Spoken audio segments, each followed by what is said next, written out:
was just a little bitty boy living in a box under the stairs in the corner of the basement in a house 1.5 blocks away from Jerry's bait shop. You know the place. Well, back then life was going swell and everything was just peachy, except for the one undeniable fact that every single morning, my mom would cook me a big bowl of sauerkraut for breakfast. Big bowl of sauerkraut! Every single morning. It was driving me crazy. I said to my mom, I said, "Hey Mom, what's with all this sauerkraut?" And she just looked at me like a cow looks at an oncoming train. And she leaned right down next to me and said, "It's good for you!" Then she tied me to the wall and stuck a funnel in my mouth and force-fed me nothing but sauerkraut till I was 26 and a half. And that's when I swore that someday I'd get out of that basement and travel to a faraway place where the sun is always shining and the air smells like warm root beer and the towels are oh so fluffy. And anyone on the street would gladly shave your back for a nickel. A waka waka doo-doo, yeah. And let me tell you, people, it wasn't long before my dream came true. Because the very next morning, the local radio station had an online contest to see how many people could correctly guess the number of molecules in Leonard Nimoy's butt. Now, I was off by 3, but I still won the grand prize. That's right, a one-way first-class ticket to Albuquerque. Albuquerque. I've never been on a real airplane before, and I gotta admit, it really was great. Except that I had to sit between 2 big Bavarian Bulgarian women with excruciatingly severe body odor. The kid in the back of me kept throwing up all over, and the flight attendant ran out of Dr. Pepper and salted peanuts. And the on-flight movie was and yeah. Oh, and 3 of the engines burned out, and we went into a tailspin and crashed into a hillside, and the plane exploded in a giant fireball, and everybody died, except for me. You know why? Because I had my tray table up, and my seat back in the full upright position, and my table up. And my seat back in the full upright position.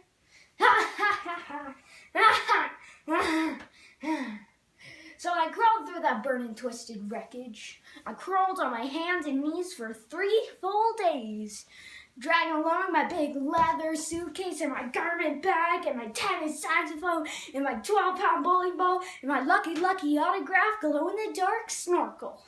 But finally I arrived at the world-famous Albuquerque Holiday Inn, where the cows are oh so fluffy, and you can even eat your soup right out of the ashtrays if you want. Don't worry, they're clean. So I got into my room and turned down the AC, and I turned on the Spectrovision. And I was just about to eat that little chocolate mint on my pillow that I love so very, very much, when there was a knock on the door. Now who could that be? I said, "Who is it?" No answer. "Who is it?" There's no answer. "Who is it?" They're not saying anything. So finally I go over and I open the door, and just as I suspected, it's this big fat Bulgarian, this big fat hermaphrodite with a flock of seagulls haircut and only one nostril. Oh yeah, I hate it when I'm right. Anyway, he barges in and he grabs my lucky snorkel, and I'm like, "Hey, you can't have that. That snorkel's been just like a snorkel to me." And he's like, "Tough." And I'm like, "Give it." And he's like, "Make me." And I'm like, "Okay." So I grabbed his leg and he grabbed my esophagus and I bit off his ear and he chewed off my eyebrows and I took out his appendix and he gave me a colonic irrigation. Yeah, you better believe it. And somewhere in the middle of it all, the phone got knocked off the hook. And 20 seconds later, I heard a familiar voice. You know what it said? I'll tell you what it said. It said, "If you'd like to make a call, please hang up and try again. If you need help, hang up and then dial your operator in Albuquerque." Albuquerque. Albuquerque. Well, to cut a long story short, he got away with my snorkel. But I made a solemn vow right then and there that I would not rest. I would not sleep for an instant till the one-nostriled man was brought to justice. At first I decided to buy some donuts. So I drove to the donut shop and walked up to the guy behind the counter and he's like, "Yeah, what do you want?" And I'm like, "You got any glazed donuts?" He's like, "No, I want glazed donuts." "You got any jelly donuts?" He's like, "No, we're out of jelly donuts." He said, "You got any Bavarian cream-filled donuts?" He's like, "No, we're out of Bavarian cream-filled donuts." He's got, "You got any cinnamon rolls?" He's like, "No, we're out of cinnamon rolls." He said, "You got any apple fritters?" He's like, "No, we're out of apple fritters." He said, "You got any bear claws?" He's like, "Wait a minute, I'll go check." "No,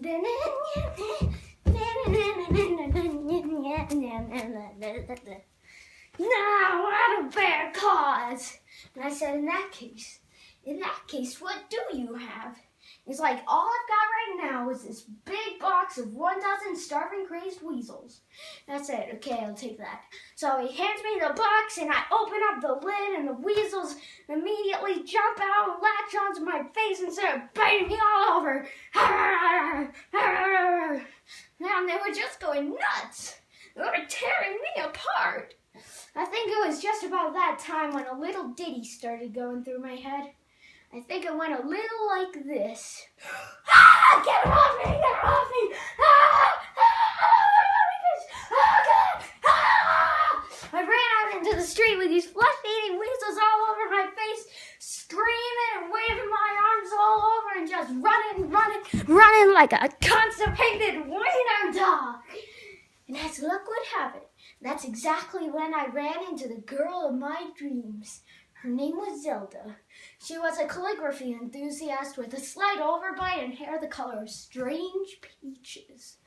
I'll never forget the first thing she said to me. She said, "Hey, you got weasels on your face." And that's when I knew it was true love. We were inseparable after that. We ate together, we bathed together. We even shared the same piece of mint-flavored dental floss. The world was our burrito. So we got us a house and had 2 beautiful children, Nathaniel and Superfly. We were so very, very happy. But then one fateful night, Zelda said to me, she said, "Sweetie Pumpkin, would you like to join the Columbia Record Club?" And I'm like, "Whoa, hold on now there, baby. I'm just not ready for that kind of a commitment." So we broke up and I never saw her again. That's just the way things go. In Albuquerque. Albuquerque.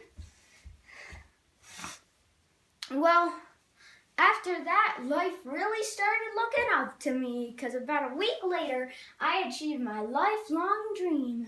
That's right, I got me a part-time job at the Sizzler. I even made Employee of the Month after I put out that grease fire with my face. Yeah, everyone was pretty jealous of me after that.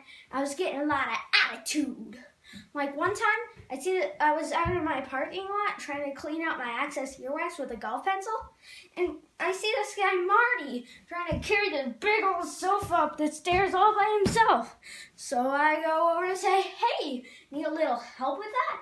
And Marty, he just rolls his eyes and says, "No, I want you to cut off my arms and legs with a chainsaw." So I did. And after that, he starts getting all indignant on me like, "Hey man, I was just kidding." Well, that's just great. How was I supposed to know that? I'm not a mind reader, for crying out loud. Well, anyway, he has a really cute nickname now, Torso Boy, so what's he complaining about? Actually, that reminds me of another funny anecdote. I was out in a parking lot and this guy comes up to me. He says he hasn't had a bite in 3 days. Now I knew what he meant, but just to be funny, I took a big bite out of his jugular vein. And he's yelling and screaming and bleeding all over. And I'm like, ground. Don't you get it? And he's just screaming and rolling around on the sidewalk. Ah! Ah! Completely missing the irony of the whole situation. Some people just can't take a joke, you know. Where was I? Kind of lost my train of thought. Well, anyway, I think it's kind of a roundabout way of saying it, but I guess all I'm really trying to say here is I hate sauerkraut. That's all I'm really trying to say. Oh, and if you ever wake up and find yourself in a non-essential wandering full of fear and loathing and self-doubt, you might be able to take a little comfort in the fact that there's a little place called Albuquerque.